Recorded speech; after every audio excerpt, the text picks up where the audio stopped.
somewhere in the twisted mind of Camille Cleroux, 3 women in his life had become rather inconvenient. He made sure they would never inconvenience him again.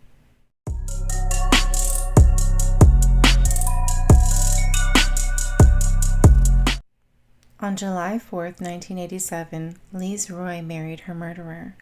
She was stunning, a young, dark-haired bride in a flowing white dress, a posy of blooms in her left hand as Cleroux snaked an arm around her waist for a photo. He had short hair, a black mustache, a light gray suit with ruffles down his shirt.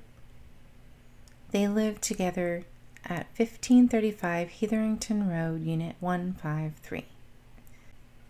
But what happiness there was did not last long. Cleroux was a man with disturbing appetites, whose sexual urges ran to young children. It was his secret, but Lise Roy discovered it. And so she had to die. Sometime in April of 1990, she confronted Cleroux. He picked up a rock and bashed her to death. She was 27.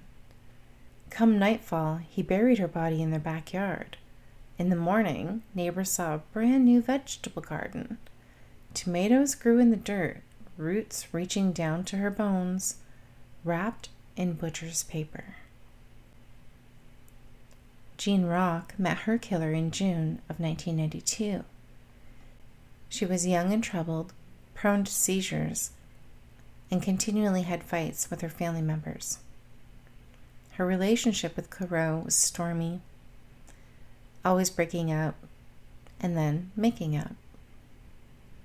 She would always come back to him. One day, he snapped.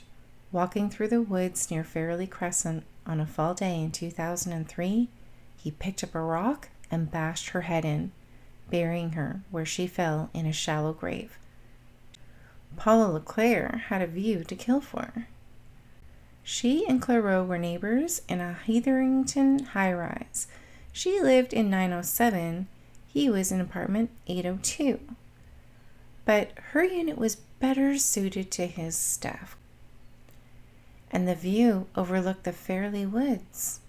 Cleroux had already dug her grave when LeClaire went for a walk with him on May 20th of 2010.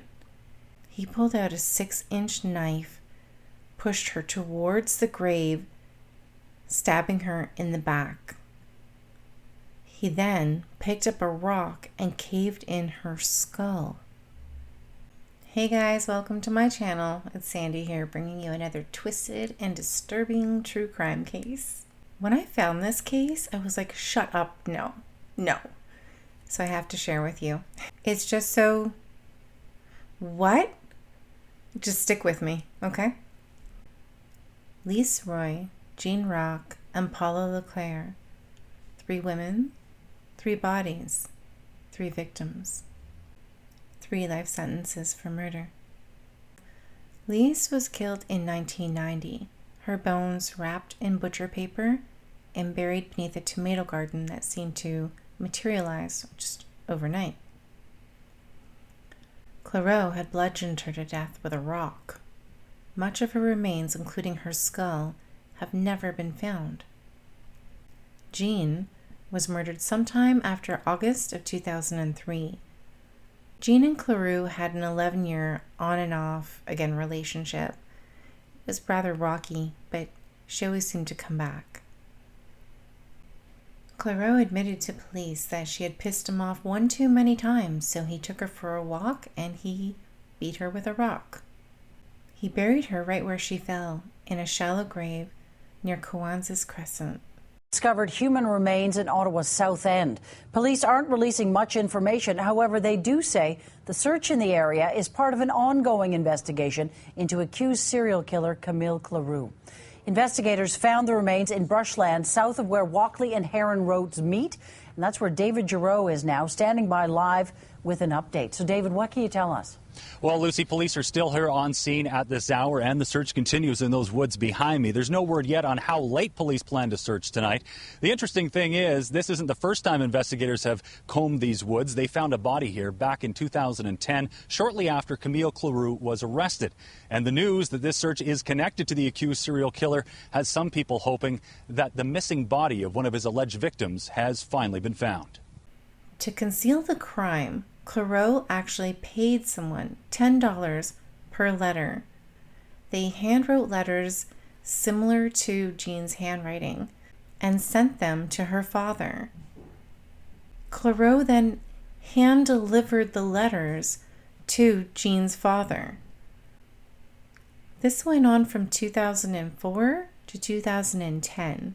These letters contain details of a made-up life, about a marriage to a trucker named Pierre, how they were expanding their family. A letter dated April 26, 2004 read, "My dear Dad, I named the baby John. The baby is well. The baby weighs 7 pounds. The baby has Indian skin, just like me, Dad."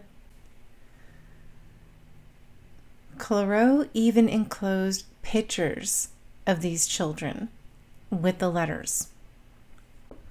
Cleroux noticed a construction company that had started to dig where Jean's body had been buried.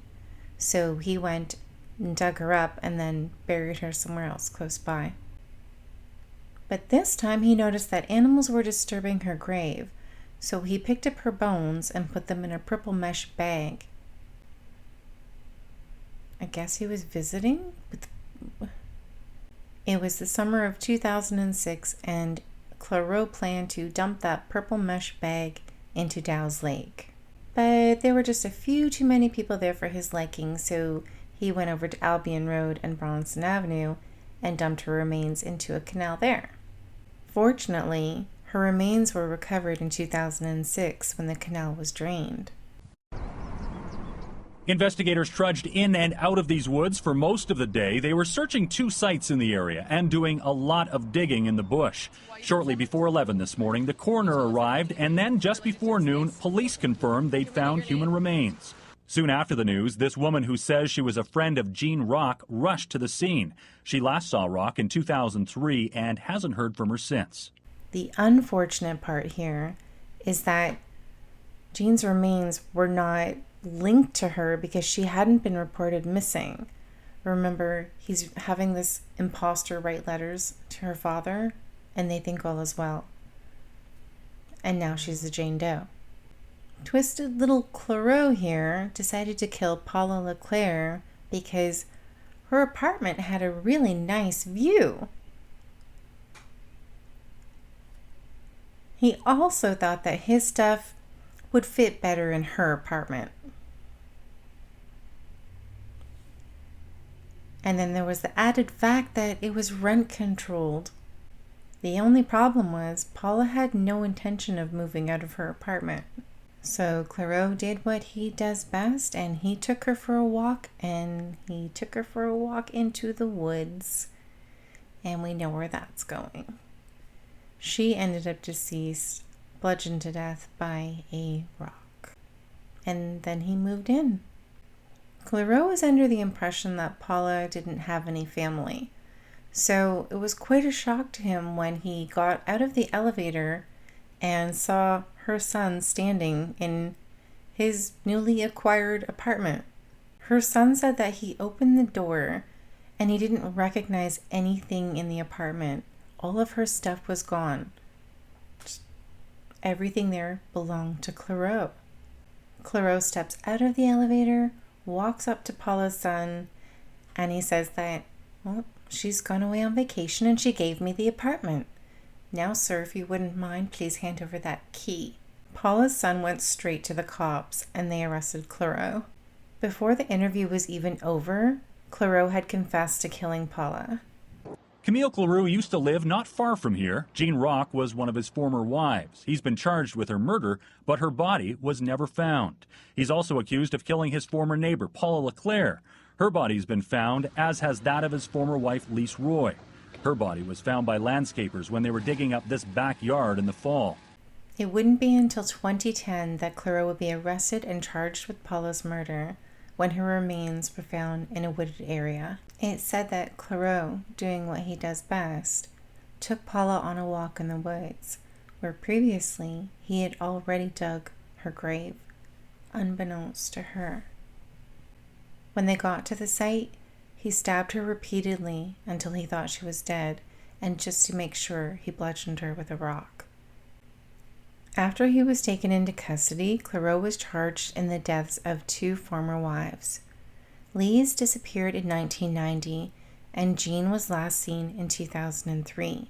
During the course of the investigation, police found human remains at his former home on Heatherington Road in South Ottawa, and later a second site in a forest off Albion Road. Cleroux pleaded guilty to the first-degree murder of Paula Leclerc, May of 2010, and to second-degree murder for the 2003 killing of his ex-wife, Jean Rock. And let's not forget the 1990 death of his ex-wife, Lise Roy. A loner who murdered 3 women over 2 decades has pleaded guilty. 58-year-old Camille Cleroux admitted to the second-degree murder of 2 wives and the first-degree murder of a female neighbor.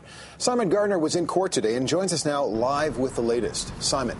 Well, Adrian, this is a chilling case of multiple murder, in one case for seemingly trivial reasons. Now, the man responsible was described today as a monster in disguise. The constant in Camille Cleroux's life was befriending, then killing women. He murdered his last victim, a 64-year-old grandmother named Paula Leclerc, because he preferred the view from her apartment. He took her for a walk, stabbing her as he led her to an open grave, then finishing her off with blows to the head using a rock. Kathy Veck, a former neighbor of Leclerc, says she was a friendly, kind person.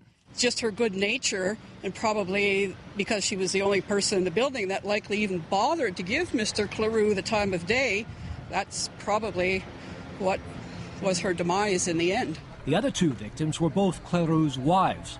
27-year-old Lise Roy vanished in 1990. Some of her buried bones were only recently found. Cleroux beat her to death because she discovered he was molesting children.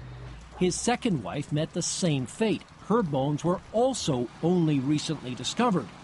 32-year-old Jean Rock was bludgeoned to death with a rock after making plans to leave Cleroux. To cover up the crime, he sent letters in her name to her family, as if she were still alive. One day she's there and the next day she's gone, and we believed the lies that he told us. In court, that fact was too much for her father, seen here leaving the courthouse. He slumped back and said, "I'll kill him." Cleroux looked on without emotion. He took lies from us, and now we suffer for the rest of our lives. And the father, which is my husband, John Rock, he is suffering from this. He's not very well. He's been sick ever since this happened. Okay, guys, seriously. This is dark and twisted, like to the point of being comical almost. People did lose their lives. So, but let me know your thoughts. I came across this case and I was like, I've never heard of someone killing someone for their view. Like, how entitled are you? Let me know what you think about the case. Let me know if you've heard of it or others like it. It's just, I don't know, it's twisting my brain. Anyway, I'll talk to you soon and I'll see you in the next one. Peace.